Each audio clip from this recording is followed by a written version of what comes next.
Hello ulit mga pa-edit. Second episode tayo ng AI animation breakdown natin dito sa isang ginawa.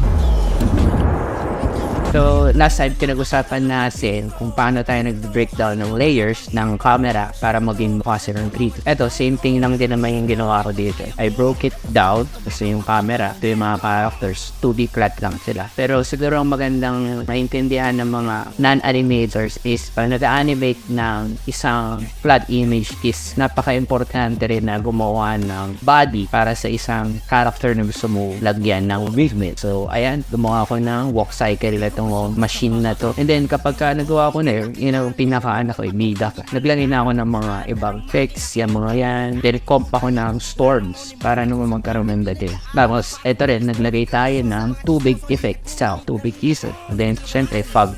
So, that's about it for our VFX breakdown for today. Bye!